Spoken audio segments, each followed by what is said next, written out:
Hello friends, I am Kirti and welcome to my channel. इस video में हम discuss करेंगे सीबीआई, नारकोटिक्स ब्यूरो और प्रवर्तन निदेशालय। चूंकि सुशांत सिंह राजपूत केस में आप लोग न्यूज़ में सुन ही रहे होंगे कि सीबीआई को जांच सौंप दी गई है और सीबीआई जांच कर रही है उसकी। साथ ही साथ अब एक ड्रग मामला भी सामने आ गया है रिया चक्रवर्ती से रिलेटेड। तो अब ये जो एजेंसी है, एक नई एजेंसी अब इसका केस की जांच कर रही है, सुशांत सिंह केस की। तो हमारे लिए इम्पोर्टेंट ये एजेंसी हो जाती है, उससे रिलेटेड सारे इम्पोर्टेंट फैक्ट। यदि आप किसी भी एग्जाम की तैयारी कर रहे हैं, सीबीआई और नारकोटिक्स ब्यूरो कंट्रोल ब्यूरो और प्रवर्तन निदेशालय, ये तीनों ही संस्थाएं हैं हमारे लिए इस बार की 2020 और 21 में जो भी एग्जाम्स होने वाले हैं उन सभी के लिए बहुत ही इंपॉर्टेंट है। तो इन तीनों ही संस्थाओं को हम इस वीडियो में डिस्कस करेंगे। बहुत ही ध्यान से देखिए, छोटा सा वीडियो है बट एक एक फैक्ट इंपॉर्टेंट है।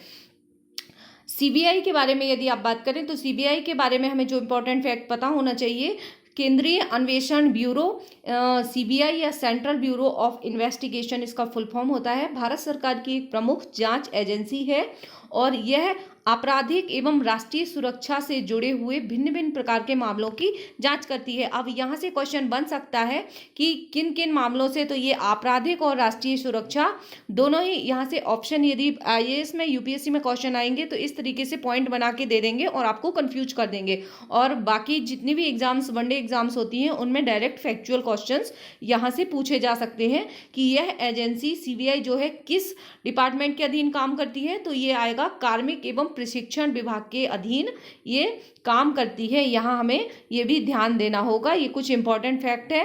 कार्मिक एवं प्रशिक्षण विभाग और आपराधिक एवं राष्ट्रीय सुरक्षा से जुड़े मामले देखती है।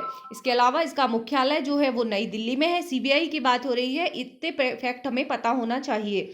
और इसकी स्थापना जो हुई थी 1963, ये फैक्ट बहुत ही इंपॉर्टेंट है।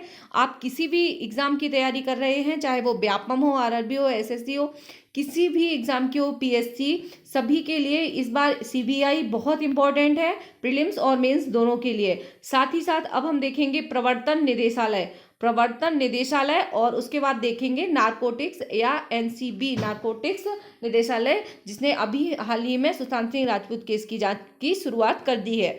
तो अब प्रवर्तन निदेशालय, ये उसका लोगो है, देख लीजिए। और इसको इंग्लिश में बोलते हैं डायरेक्टोरेट ऑफ इन्फोर्समेंट या प्रवर्तन निदेशालय। भारत सरकार के वित्त मंत्रालय के किसके अधीन आती है? वो आती है कार्मिक एवं पेंशन मंत्रालय के अधीन सीबीआई, और ये आता है वित्त मंत्रालय के राजस्व विभाग के अधीन। यहाँ से क्वेश्चन यूपीएससी में भी आ सकता है और पीएससी, बाकी अदर एग्जाम्स में भी। तो हमें यहाँ से पता होना चाहिए कि ये वित्त मंत्रालय के राजस्व विभाग के अधीन एक विशेष वित्तीय जांच एजेंसी है। वह जो है, इन दोनों में डिफरेंस भी पूछा जाएगा। तो जो सीबीआई है वो आपराधिक जांच भी करती है और ये है वित्तीय जांच एजेंसी है, जिसका मुख्यालय नई दिल्ली में है। और प्रवर्तन निदेशक इसके प्रमुख, इसका जो हेड होता है वो होता है प्रवर्तन निदेशक या इन्फोर्समेंट डायरेक्टरेट ऑफ इन्फोर्समेंट। 5 क्षेत्रीय कार्यालय इसके मुंबई, चेन्नई, चंडीगढ़, कोलकाता और दिल्ली में है, जिनके विशेष निदेशक वर्तमान में हैं। बाकी इसकी स्थापना जो हुई थी 1 मई 1956, ये आपको याद रखना है। 1956 को इन्फोर्समेंट जो प्रवर्तन निदेशालय उसकी स्थापना हुई थी। सन बहुत इंपॉर्टेंट है। इसकी मूल एजेंसी है वित्त मंत्रालय, और इसकी मात्र संस्था जो है, यहाँ से पूछा जाएगा कुछ भी क्वेश्चन आए आपको कंफ्यूज करने के लिए, तो वित्त मंत्रालय या राजस्व विभाग आपको पता होना चाहिए। और शासी निकाय पूछा जाता है तो भारत सरकार। यहाँ से आपको अलग अलग ऑप्शन दे देंगे तो आपको एग्जैक्ट पता होना चाहिए। और मुख्यालय जो है नई दिल्ली, भारत में है। अब देखिए बुधवार को क्या हुआ है, रिया समेत 5 पर केस दर्ज किया गया था एनसीबी ने। तो एनसीबी भी हमारे लिए बहुत इंपॉर्टेंट हो जाता है कि ये जो एनसीबी संस्था है ये क्या है।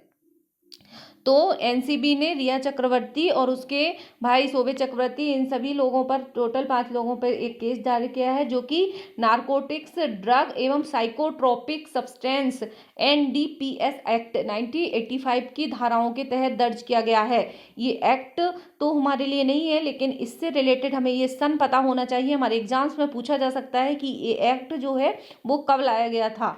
और पटना में जो है वो आप लोगों को पता ही होगा कि जो एफआईआर दर्ज की गई थी वो पूरा मामला आप लोगों को पता है, वो बताने की ज़रूरत नहीं है। अब हमारे लिए इम्पोर्टेंट है नारकोटिक्स कंट्रोल ब्यूरो एनसीबी, जिसने अब ये जांच शुरुआत कर दी है। The narcotics control bureau is an Indian federal law enforcement and intelligence agency under the ministry of home affairs. अब हमें ध्यान रखना है ये होम अफेयर्स के अंतर्गत आती है। और प्रवर्तन निदेशालय जो है वो आप लोगों ने वित्त मंत्रालय की किस मिनिस्ट्री के अंतर्गत आती है, ये बहुत इंपॉर्टेंट है। और इसकी पेरेंट एजेंसी होम अफेयर्स, और इसके हेड जो हैं वो हैं राकेश अस्थाना। आपको याद रखना है इसके डायरेक्टर जो हैं राकेश अस्थाना, जो कि आईपीएस हैं। और इसके साथ ही ये जो स्थापना इसकी हुई थी, इसकी स्थापना हुई थी 17 मार्च 1986। सन याद रखना है, 34 ईयर्स पहले ये संस्था गठित हुई थी, नारकोटिक्स कंट्रोल ब्यूरो। अब हम देखेंगे, और ये प्राइमरी गवर्निंग बॉडी इसकी है गवर्नमेंट ऑफ इंडिया की। अब देखेंगे कि ये जो इसको हिंदी में भी पूछा जा सकता है स्वापक नियंत्रण ब्यूरो। जो हिंदी मीडियम स्टूडेंट है कभी कभी कंफ्यूज हो जाते हैं, इसको स्वापक नियंत्रण नारकोटिक्स की हिंदी जो होती है वो स्वापक होती है, स्वापक नियंत्रण ब्यूरो। तो ये आप लोगों को पता होना चाहिए। ड्रग तस्करी से, अब चूंकि ये ड्रग मामला सामने आ गया है, तो इस ड्रग तस्करी से लड़ने और अवैध पदार्थों के दुरुपयोग के लिए भारत की नोडल ड्रग कानून प्रवर्तन और खुफिया एजेंसी है। इस एजेंसी के बारे में ये 3 पॉइंट बहुत इंपॉर्टेंट है। ड्रग तस्करी से लड़ने और अवैध पदार्थों के दुरुपयोग के लिए भारत की नोडल एजेंसी, साथ साथ ड्रग कानून प्रवर्तन और खुफिया एजेंसी है।